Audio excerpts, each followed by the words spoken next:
This video was brought to you by Brilliant, and the first 200 people to use the link below will get 20% off an annual premium subscription.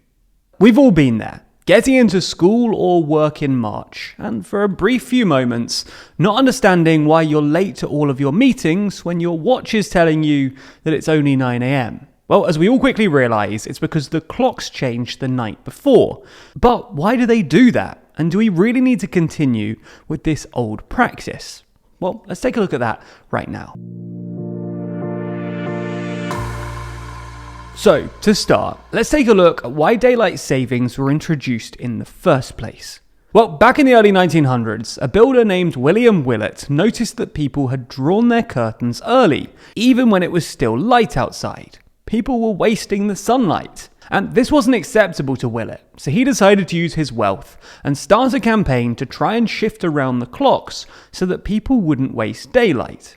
His proposal was that clocks would move forward by 20 minutes each week throughout April, culminating in an 80-minute jump by the end of the month, and this process would then be reversed in September.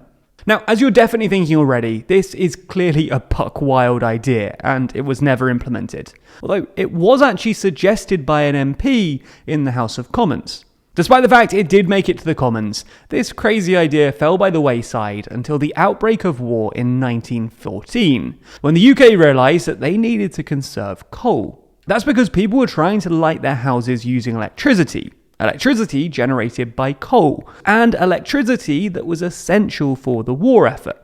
In fact, the Germans had already noticed this and implemented a similar daylight saving system. So the British decided in 1916 that it would be a good idea to do the same.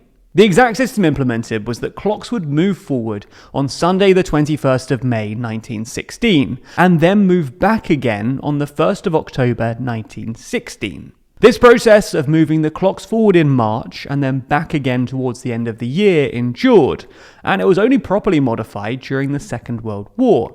That's because it was decided that twice as much time had to be saved, so Britain adopted the British double summer time model. In effect, Britain moved to GMT +1 in the winter and GMT +2 in the summer.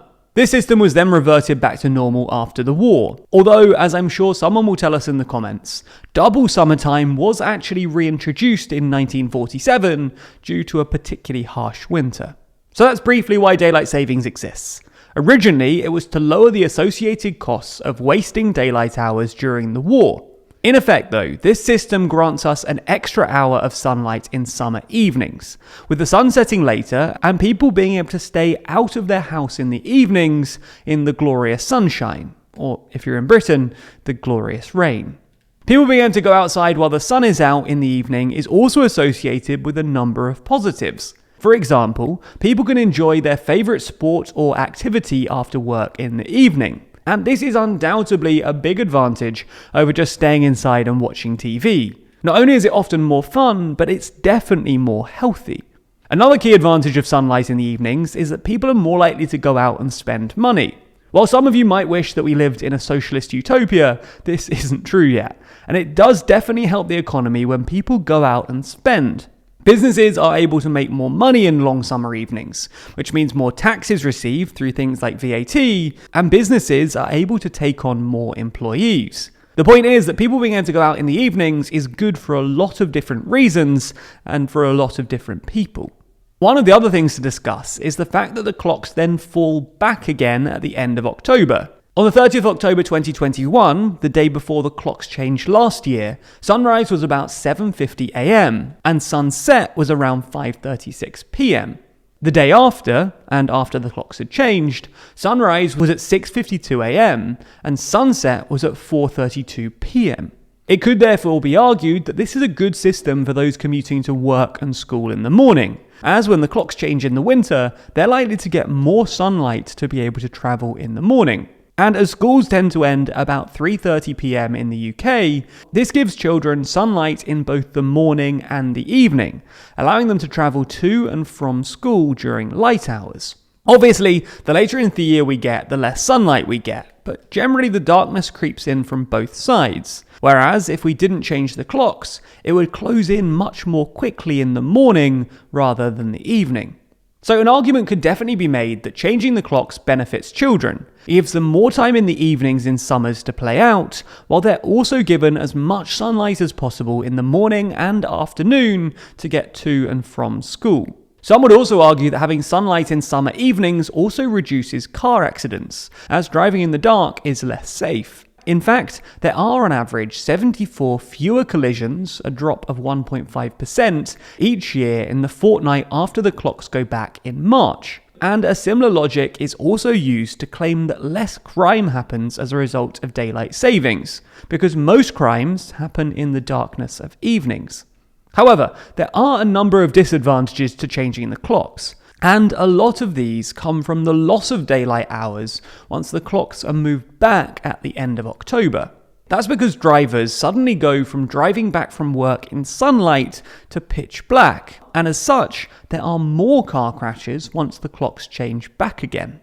In fact, there are 278 more collisions per year, an increase of 5.1%, in the fortnight after the clocks change in October.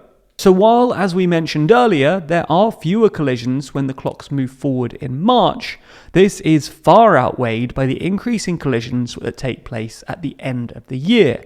Overall, once you've averaged it out, there's a 2% increase in collisions in the 2 weeks following a clock change on either side. Also, some people just can't properly adjust to this change, and even an imperceptible inability to adapt to the changed clocks has negative effects on your body. As TLDR lead writer Zach would be the first to point out, this system messes with your internal body clock, your circadian rhythm, and for some people, this change can have devastating effects. For example, an academic paper looking at how daylight savings affects suicide rates in Australia found that in the 2 weeks following the enacting of daylight savings time, male suicides actually increased. So those who advocate for scrapping daylight savings would argue that all of these negatives are no longer outweighed by the positives. As we explained at the beginning of this video, the reason that daylight savings was even introduced in the first place was to try and save energy during the First World War, but this just isn't really necessary anymore. And due to developments in technology, the amount of energy we actually save through daylight savings is negligible. In fact, a study from Indiana in 2006 found that energy usage in the state actually increased after the state introduced a daylight saving system. Maybe the best solution then is to maintain British summertime year-round. This will give us an extra hour of sunlight in winter evenings, while also maintaining the glorious long summer nights, even if it's not always that sunny. Or we could just scrap daylight savings altogether and rely solely on Greenwich Mean Time. Obviously, this would mean fewer sunlight evenings in the summer, but as with adopting British summertime year-round, it could also alleviate the problems associated with changing the clocks twice a year. To be honest, as long as we agree to just stick to one or other, I don't really mind. I just don't want to keep swapping all the time. Because even just making this video, working out all the time zones, time shifts, and time chaos has messed with my head. And to be honest, maybe the main thing I've learnt is I ought to brush up on my math skills over on Brilliant. Brilliant is an online STEM learning platform that turns complex subjects into fun and interactive experiences. I actually did a computer science degree, and I've loved exploring Brilliant to refresh my skills, as well as learning new ones to help with my current job, like their superb statistics courses. But you don't need any kind of background in STEM. If you just want to spend a bit of time building your skills, then you can do it right away, with no long boring lectures like the ones I had to sit through. Sorry to my former university.